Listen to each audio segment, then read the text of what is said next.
I wonder, first of all, if I could ask our lovely panelists to introduce themselves. So, first of all, I'm going to go to a familiar face. Sue, could you introduce yourself? Yes, I could.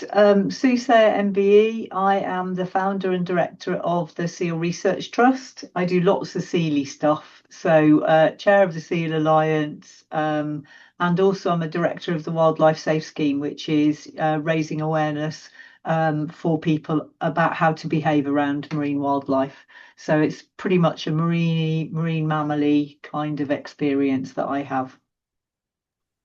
Thank you, Sue. Wonderful. Over to you, Eesha. Hi everyone, I'm Eesha and I am Hands Off Mother Earth's Marine Working Group Coordinator. If you haven't heard about the Home Alliance before, it is a group of civil society organizations that are resisting geoengineering. I'm also a marine biologist and my background is in deep sea biology. Thank you so much, Eesha. Benjamin. Hey everyone, I'm a senior campaigner at Friends of the Earth United States. We're a big environmental group here. We have something like 5 to 6 million members across the country, but we're also part of the broader Friends of the Earth International Network, the largest international environmental federation in the world. I think we've got something like almost 80 chapters in most of the continents. And my work is focused on geoengineering, both marine geoengineering and solar geoengineering. Thanks. Thanks, Benjamin. And finally, David. Yeah, hi everyone. I'm David Santillo. I work with the Greenpeace Research Laboratories, which is based in the University of Exeter in the UK. And I'm also a marine biologist and have worked with colleagues on marine geoengineering in particular over a number of years. And can I just say, every time I see that film, I'm more impressed. I think, it's not only a beautiful film, but it is just such uh, an excellent overview of the way in which a community can come together to achieve something. So congratulations. It's yeah, it was a pleasure to watch. Oh, that's so kind of you, David. That actually means a huge, huge amount. So thank you for that.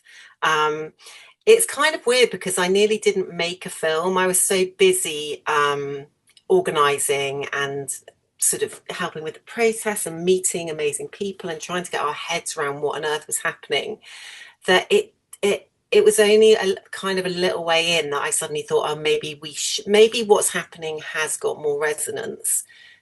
Maybe it's not just us in St. Ives. Maybe other communities might benefit from us. So, and now in retrospect, I'm so glad that I did because it is a really useful way of telling the story and keeping it alive. So, what I would love now is for people to type any questions they have into the chat and I can then direct them to our panelists. But in the meantime, while you're doing that, I wondered if I could just ask our panelists, I could start with David.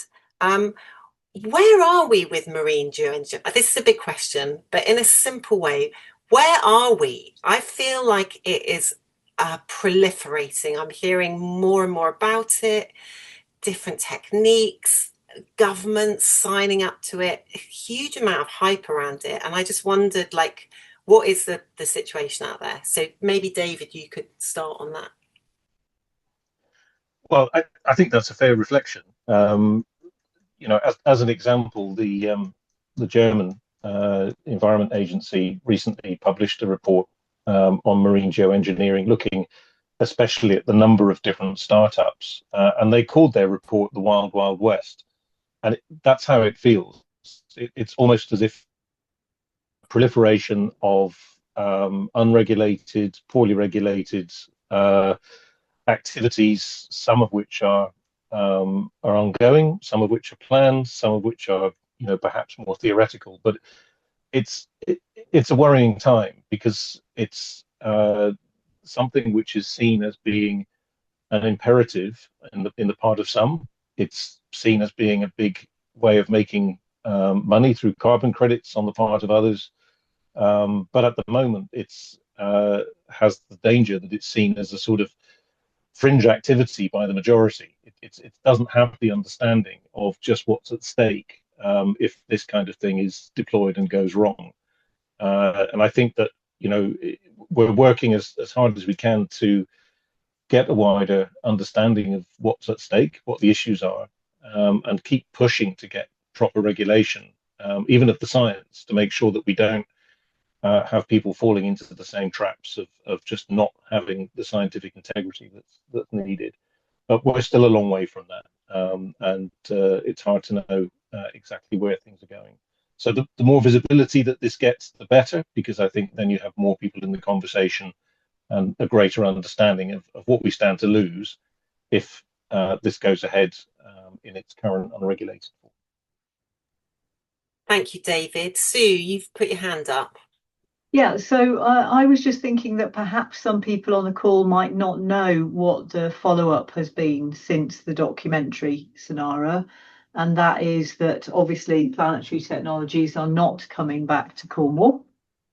They are, we are a past project, which is fantastic news. But what prompted me to say that was what David had said about the science, in that for me, the science never stood up to any kind of scrutiny. And I know that their science was described as shocking at one point, because it seemed very superficial. And as soon as you started to ask some specific questions about specific parts of the science, that's really when it felt like the scenario fell apart a little bit. And we started to see those gaps in the story, and we started to be able to then worry a bit more, I suppose, and then ask some more, I guess. Thank you, Sue. I'll just quickly ask the others about just like an overview of where we're at with specifically marine geoengineering, but generally these technologies, and then we'll dive into some of the questions.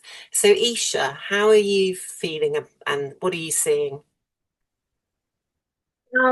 I think I'm definitely very concerned. There's COP30 happening right now, and this is the first time that there's a CDR pavilion, carbon dioxide removal pavilion. So there's a dedicated space to discuss this. Even if we are talking about assessing impacts, I feel like oftentimes your hands are tied because of where the money is coming from. So yeah, I think I just wanted to mention that. Thank you. Thank you, Eesha. Sorry, I turned away halfway through because my dog was really whining at me, but I'm hoping he's going to stop now. Ben, can I ask you that question as well? And then I think we can dive into some stuff that people are asking. Yes, thank you. Yeah, I don't know. I tend to be an eternal optimist. I think I think we will be able to stop sort of the ludicrous fake science-based attempts at this. But it's very patchy because it's kind of on a country by country basis, most of these things. I mean, you know, this particular experiment that was discussed in the film landed in a community that had some organizers in it who noticed it because it happened to be covered in the Guardian and cared about it and had the capacity to organize around it. But that doesn't, not all those stars align in every place where they conduct these experiments. Here in the US, we're seeing a huge proliferation of attempted marine geoengineering experiments, but we have enough groups here who care about it that we can challenge them one by one. Someone in the comments section asked about planetary in Canada, and a lot of marine geoengineering groups tend to be migrating to Canada right now. It appears that the government has kind of a permissive approach to these. They might not have enough restrictive regulations around it. And environmental groups in Canada this is not near the top of their priority list. I mean, look, we're living in Trump land here in the US. Marine geoengineering is not on top of almost anyone's priority list, unless you happen to be living in a community where it's taking place in your waters, which it did actually near where I live here in New England. And we're fighting another project an experiment in biomass sinking that's being proposed for the Gulf of Mexico right now. Um, but yeah, I think, I mean, in some ways, marine carbon dioxide removal is similar to the much more established land-based carbon dioxide removal in that there's just a huge number of, you know, entrepreneurial startup companies that have no scientific basis and are kind of performing fake removals to make cash really quickly. It's seen as kind of a growth industry. There's really no science involved, especially in like the forestry offsets world. I don't know if anyone has followed that, but forestry carbon offsets are just, it's like 99% are scams. And some of them involve land seizures from indigenous peoples, and it's really, really problematic. And I think we're starting to see similar things emerging with, basically what's happened in the world of climate reform is that, there's been this huge push for land-based carbon dioxide removal, but they've realized we don't really have enough land or water resources to do enough of it to make an impact on climate. So now people are like, well, what about the ocean? The ocean covers much more of the world. The ocean is already a huge carbon sink and is offsetting a lot of our carbon emissions. Why don't we now use the ocean instead? So this is, I think, where the push is coming from for marine carbon dioxide removal, but we're seeing the same wild, wild west, just like people who have no background in marine science or anything, just kind of rushing out, dumping things into the water, and trying to sell them for carbon credits. So I think we're seeing a lot of that, but I also think that we're seeing growing organizing and community capacity from the environmental movement, from the scientific movement. There was an amazing report recently published by a huge group of polar researchers. It's kind of the top of their field, saying that basically all geoengineering, including marine geoengineering proposals for the Arctic, should be abandoned, that they're a waste of time and resources. So I think that while the industry side is ramping up a little bit, I think the community fight back side is also ramping up. And there is a tendency for these entrepreneurial companies to launch, to make a big splash, to try and make a lot of money, and then they disappear and they fold after 2 or 3 years. That hasn't happened with Planetary yet, but it did happen with Running Tide. It happened with Push to Refresh, and I could probably name you a half a dozen to a dozen other marine carbon dioxide removal companies that have gone belly up. But anyway, I'm rambling on here, so thanks. No, thank you, Ben. You have such a wide knowledge. It's really useful to hear your overview. And Sue, I think you wanted to jump in. Only to say it's shocking about how much money there is available for this kind of project. Really, it's the as you said, David, it's the next Wild West where people can stand to make an absolute fortune. And we've touched on the carbon credits bit, but for me, this has always been about we should be reducing our emissions, and if big corporations reduce their emissions, it would make a hell of a difference, but we all need to do it as well. Then we should, if we have, if a company's done an awful lot of that, then we should all be trying anyway to do nature-based solutions. Then there are kind of enhanced nature-based solutions, which we call bioengineering, and then there's these geoengineering projects. And for me, you shouldn't really be able to buy a carbon credit unless you're a company who's already shown that you've tried to reduce your emissions as much as you possibly can. You shouldn't be able then to buy a carbon credit until you've demonstrated that and you're just trying to offset the remaining emissions that you can't get rid of. So I find that a little bit frustrating, but we're starting to get lots of questions in the chat, which is great, but I can see Eesha's got her hand up too. Yeah, over to you, Eesha, and then I'm going to come to Neil, who's got a couple of questions. So I'll get him to ask one first, and then we'll come back to him. So, Eesha. I just quickly wanted to add to what Ben was saying about how, the oceans already are a carbon sink, and oftentimes, yeah, all of these technologies target the deep ocean, which of course I care about immensely, because we picture the deep ocean as this like empty environment that doesn't really have any life. And it's almost like pictured as a dumping ground, but we know that that's not true, and it holds a lot of incredible ecosystems and life, and it's very Crazy how these companies really portray the deep sea environment as somewhere we can just put something and then forget about it. Thank you, Eesha. Out of sight and out of mind. And the problem with the ocean is it's all joined up. So if you have one of these projects and you want to do it on land, you do it in wherever you are, and it's probably the impacts are probably limited. But the problem with the sea is if you do it in the sea, it affects all of us because the sea's joined up. It's a big difference. Apologies, I meant to say that earlier. Thank you, Sue. Neil, would you like to unmute yourself and ask a question? And then maybe the panel could work out, or we'll see who wants to answer. Anyway, so Neil, unmute yourself and ask away. It's actually Jill. Oh, Jill. I've asked two questions and Neil's asked one. So Oh, I see. Sorry, they both came up under Neil. So I was not, trying to ignore you, Jill. I just quickly want to introduce Jill. Can I quickly introduce Jill to everyone? Jill has been an absolutely fundamental part of Keep Our Seas Chemical Free, as has Neil. They have been involved right from the beginning. They've done a huge amount of community work and they've put in a huge amount of effort to this project. So yeah, they've both been an amazing part of this. So over to you, Jill. I'd say a very small part, but thank you, Senara. So my questions you'll see is the latest from Planetary are that they've announced a $31 million offtake agreement with Frontier Buyers.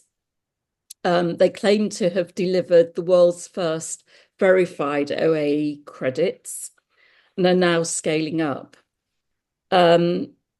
Obviously, as we know, they're being supported by global players like Google and Stripe and now Frontier Buyers. They're working with Canadian government. And I think possibly a lot of this is being covered. They are themselves saying that they are rigorous, responsible and ready to scale, which we know otherwise. Are we fighting a losing battle? Is my question, in this David Goliath scenario.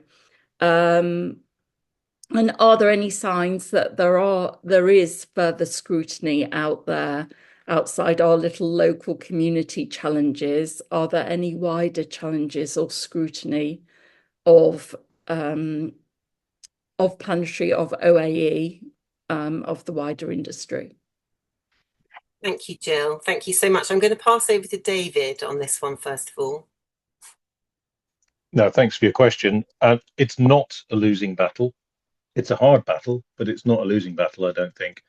And yes, there are pushbacks that are happening well beyond the boundaries of the your amazing activities in Cornwall.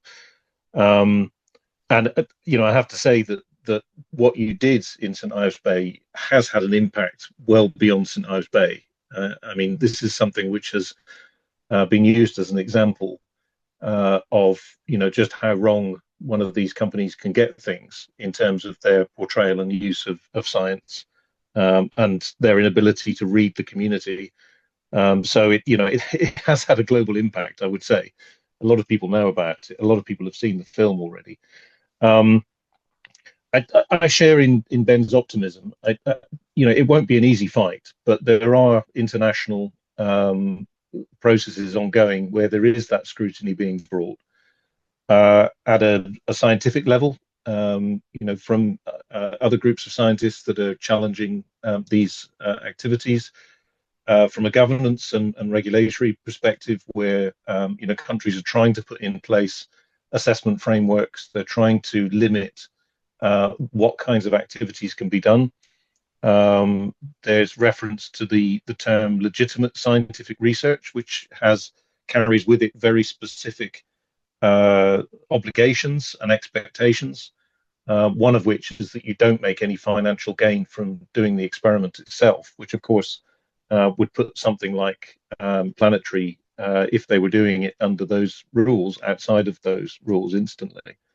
The lack of scrutiny is really quite shocking, and the fact that you can ask really quite basic questions, either of the regulator or of the proponents, and have them come up completely short. I think is an illustration of just how much people have got away with so far, how much people have assumed, not necessarily always with bad intentions, but there's always an assumption that if you're presented with a long document from a company that they must have done their homework. And I think what you were able to show is that that is not a good assumption. They have very often not done their homework. And this is what worries me when they say that they've been verified. I had a conversation with Frontiers recently, and initially they didn't really want to talk about running tide because, of course, they had been involved in that as well, and they were quite quick to try and move on from running tide as a sort of something that really wasn't good practice. They Dave, also could you quickly explain running tide for people? Yeah, Running Tide was a company that was setting themselves up in Iceland with the claims that they were going to sequester carbon in the deep ocean and also fix ocean acidification by putting large quantities of wooden hockey pucks seeded with algae and with an alkaline material, and that they would calculate what was going on, and it would all be revolutionary. And they managed to get a permit to put quite large quantities of this stuff in the ocean. And it turned out in the end that what they were doing was loading up barges with bits of wood and going and dropping them in the middle of the ocean with no verification whatsoever. I think Frontier was a bit embarrassed by that. I think they've also been slightly embarrassed by the fact that Planetary withdrew from their operations in the UK. They say that Planetary has learned an awful lot from their experience of dealing with the St. Ives project. So I said to them, well, we'll have to wait and see.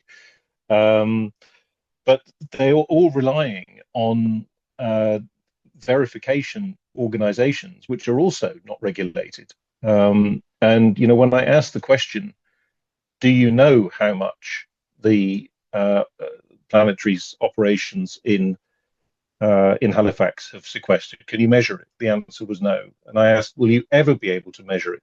And the answer was no.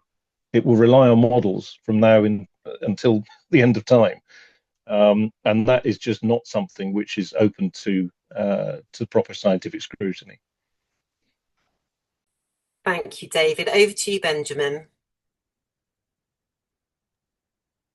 Yeah, well, first I wanted to just say how pleased I am to see Mike from Friends of the Earth Sister chapter in the UK. Yeah, I think David and I think all of us, and this gets a little bit to the question of whether we think that there could ever be any kind of valid deployment of marine geoengineering. And I think all of us feel that we have to be open to legitimate science, finding some method maybe that could work. You have to keep an open mind about it.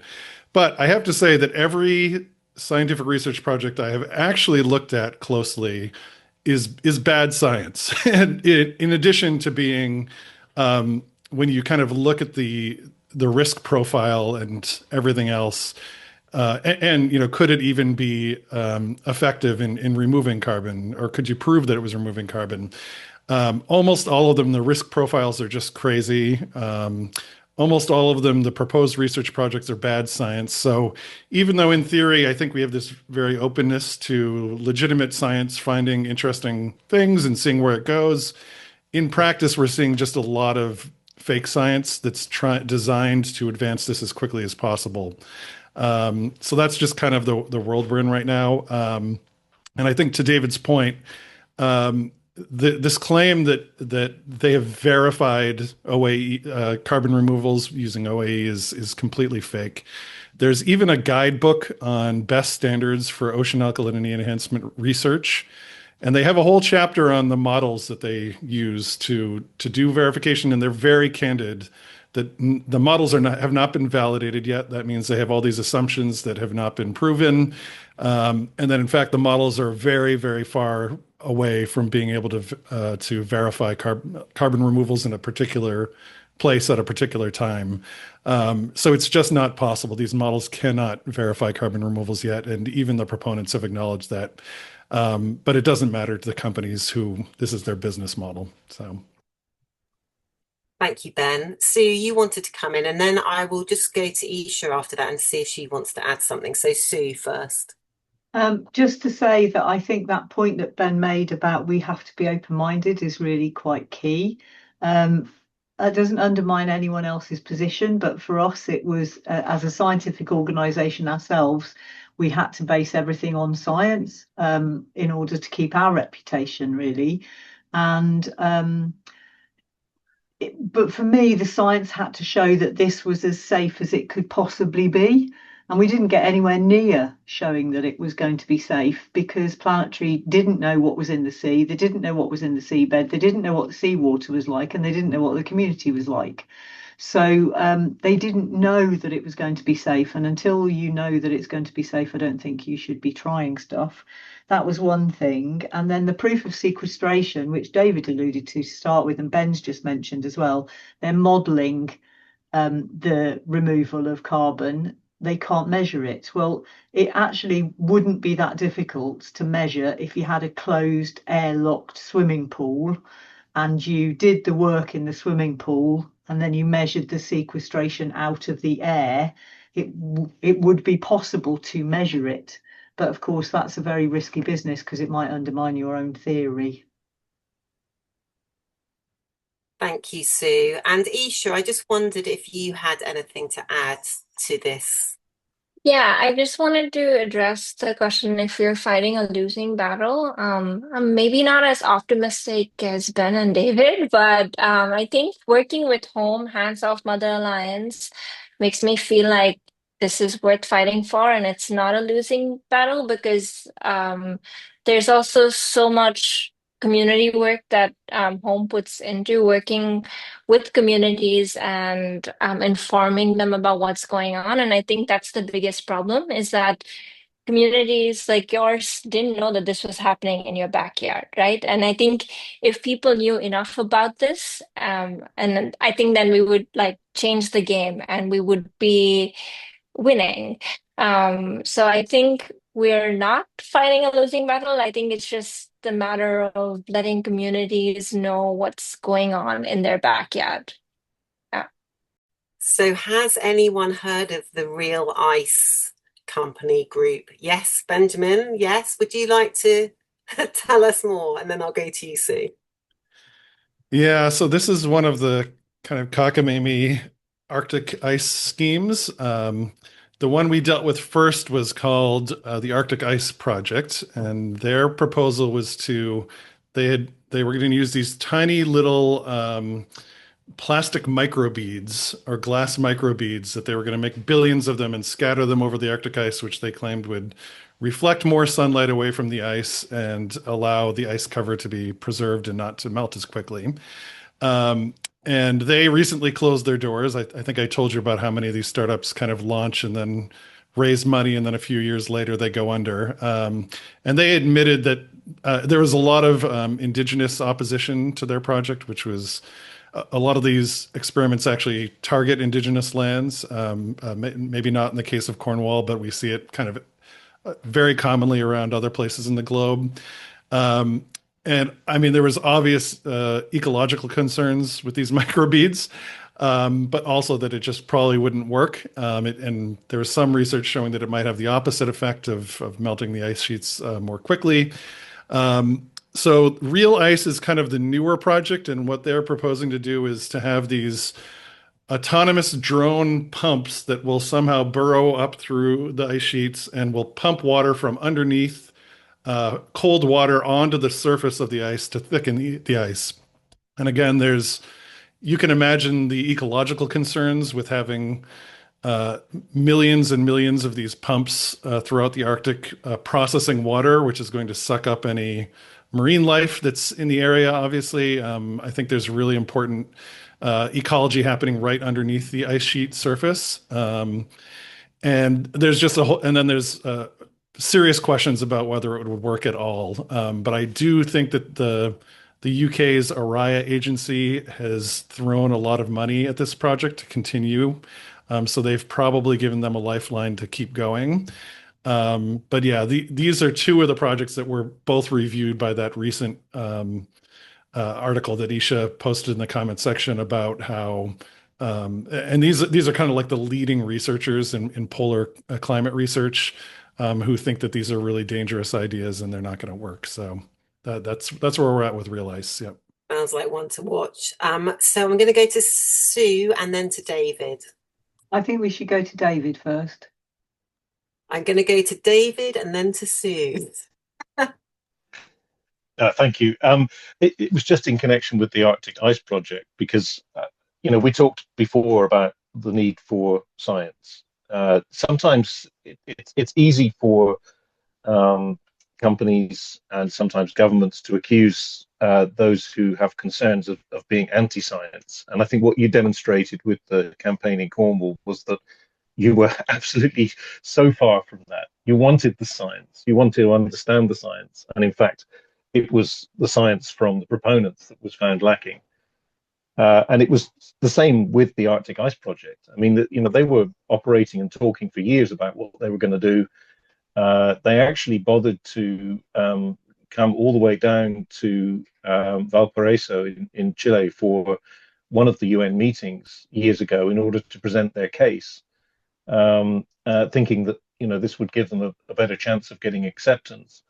And all it took were 3 questions from delegations within the room, and their argument was completely destroyed. They had not prepared. They couldn't answer the questions.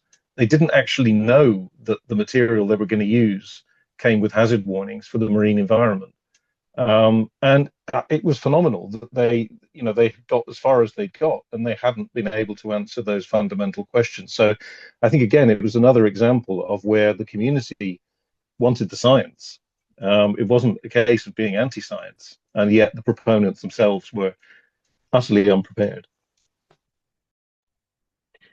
That's really interesting to hear, because I think often that is the kind of binary that we are fed. It's like companies, science, communities, Luddites, no science. And that was so not the case for us, but we had to kind of really push to make that clear.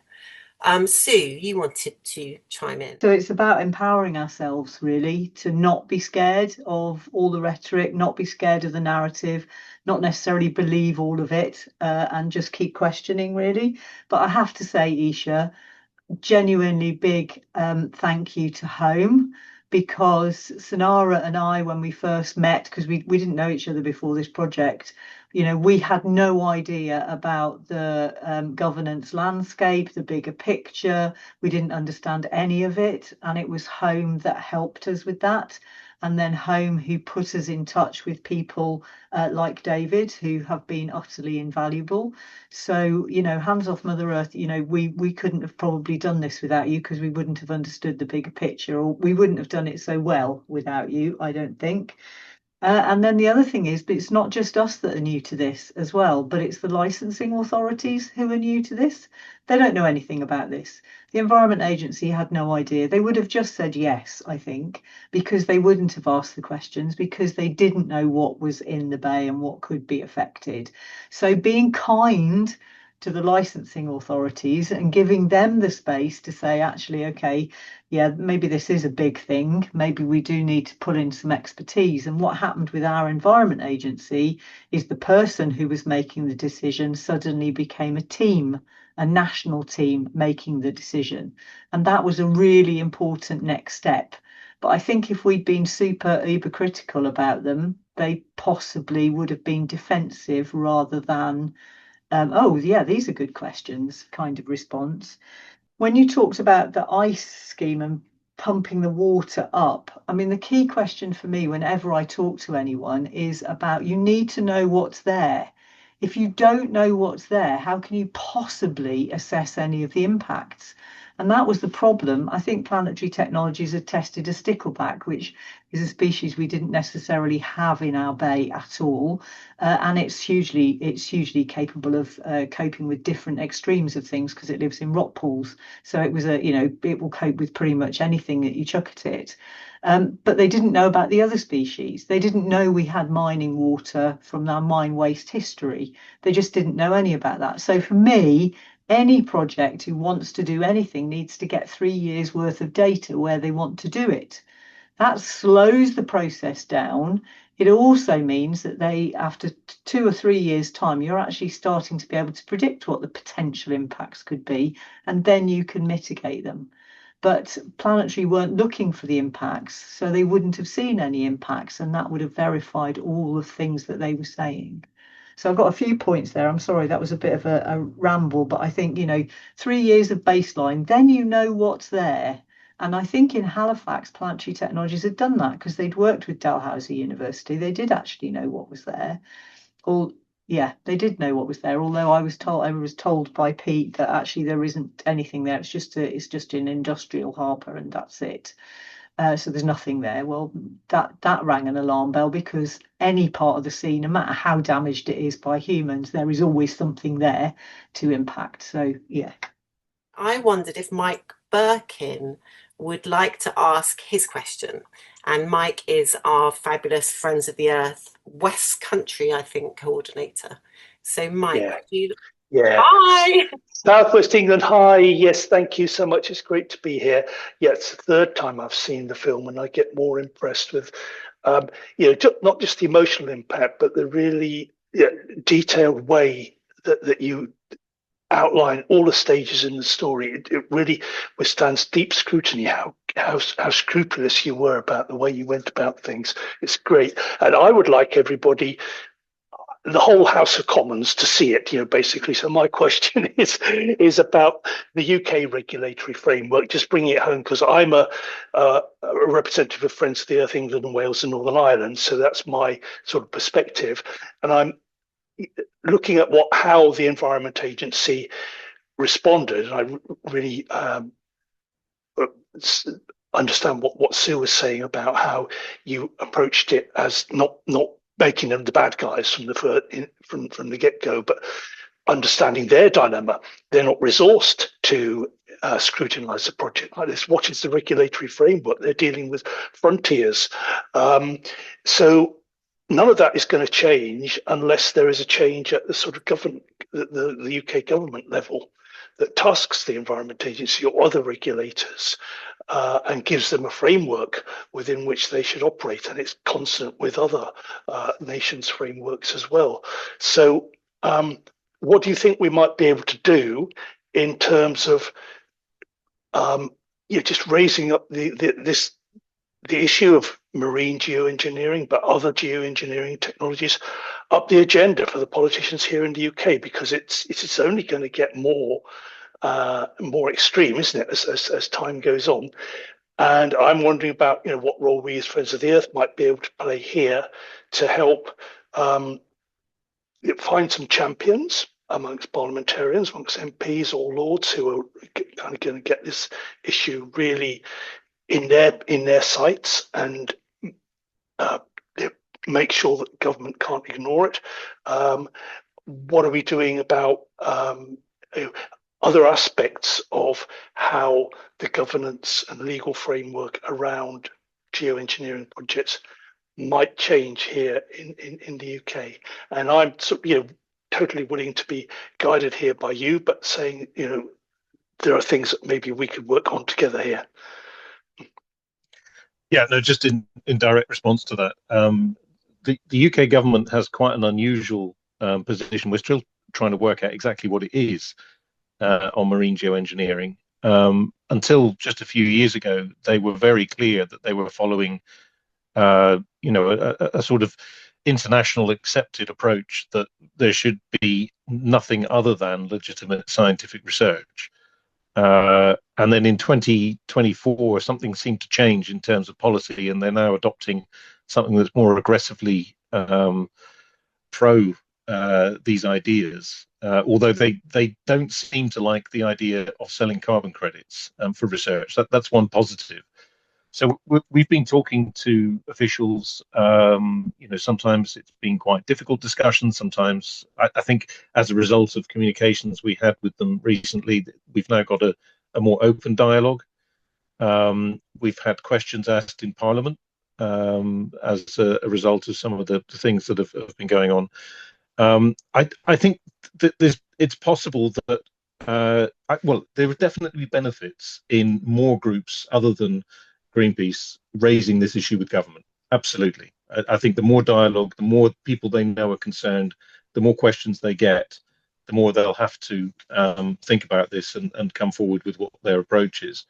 Um, and I'd be very happy to share with you what we've raised with them and the conversations that we've had, because that could provide some pointers, and give you you could take an alternative approach or build on that or something. So yeah, if you were asking this question in 2023, I would have been much more positive about the UK's position. Now I'm not so sure, but I think that they are open to being educated and persuaded. So the more people, the better. So I'm going to go over to Ben, and I'm going to say we've got about 8 minutes left. So we're going to start wrapping it up, and I'm going to get Peter Perkins to tell us his brilliant idea in a minute as well.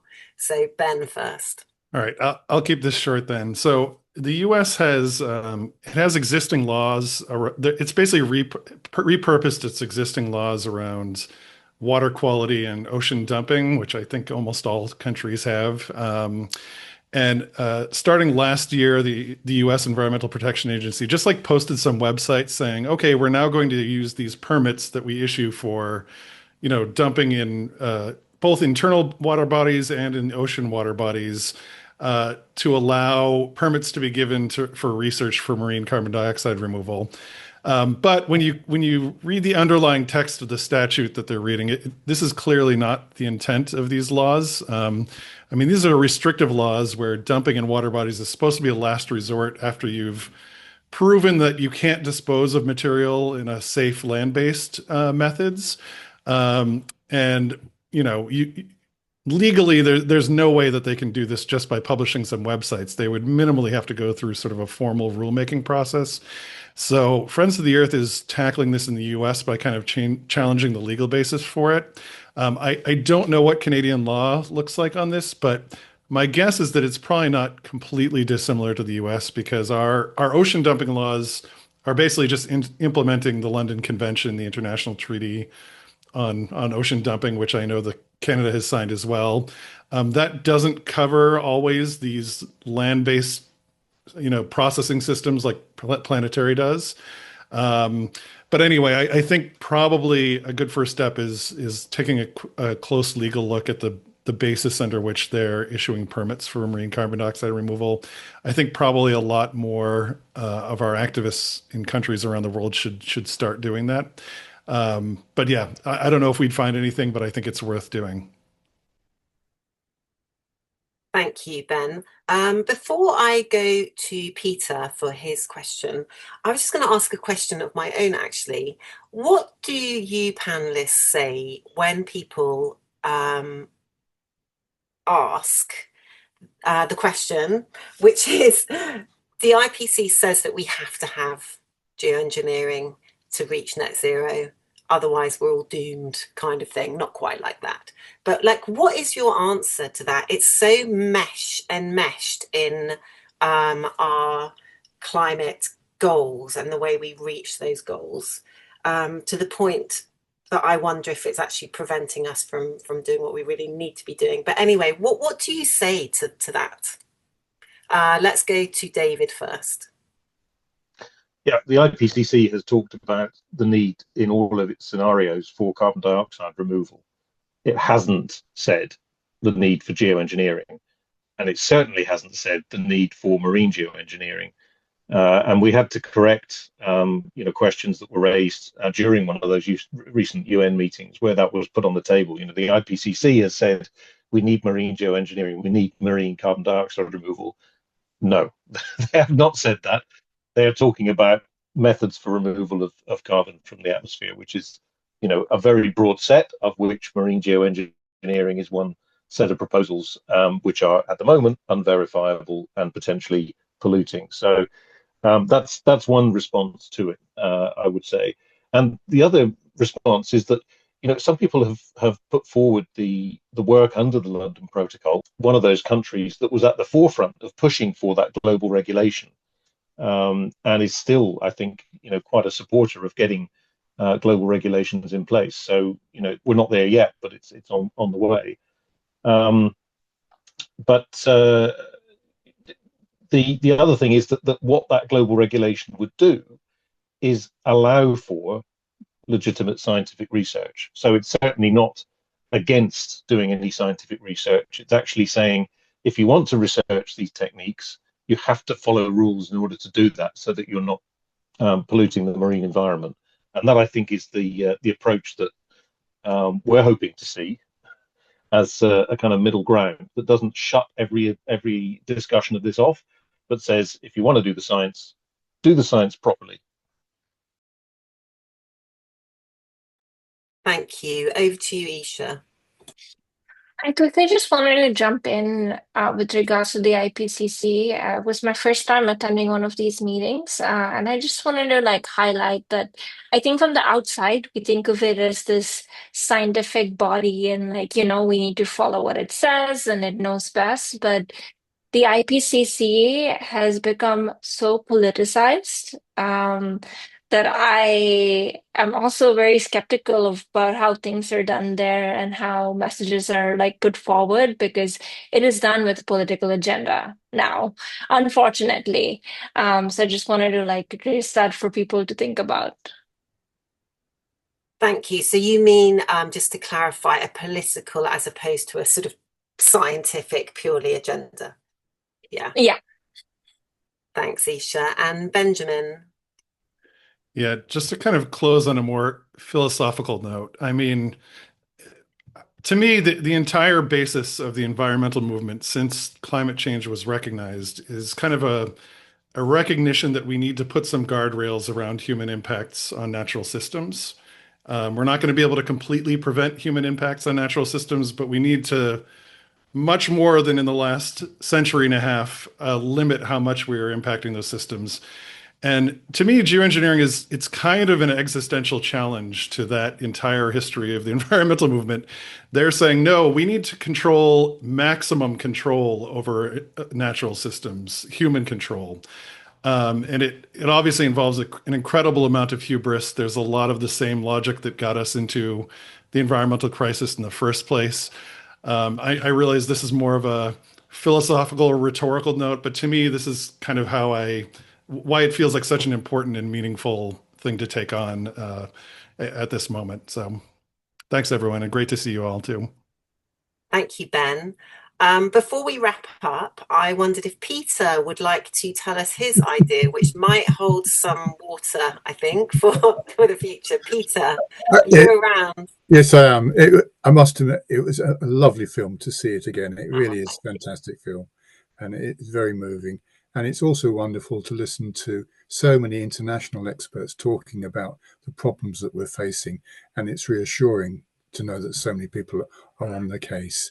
There's a good reason I'm on the Seal Research Trust strategy team, is because I usually come up with some weird and wonderful ideas.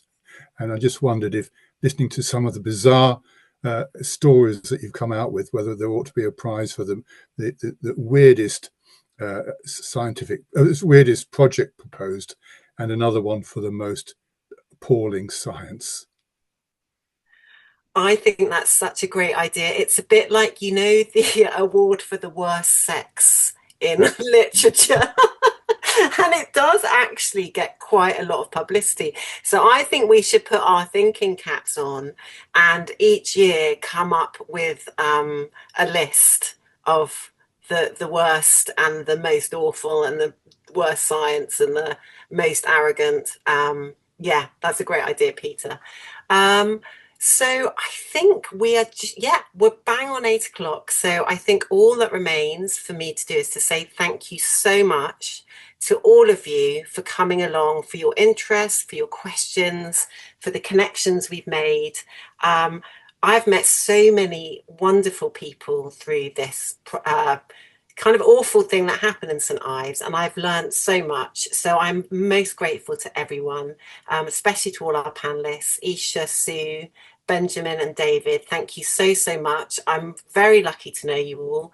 And thank you very much, everyone else, for turning up, and have a lovely rest of the evening. All the best. Thank you, Thank you. Senara. Thanks very much. Thanks, everyone. Thank you. Bye.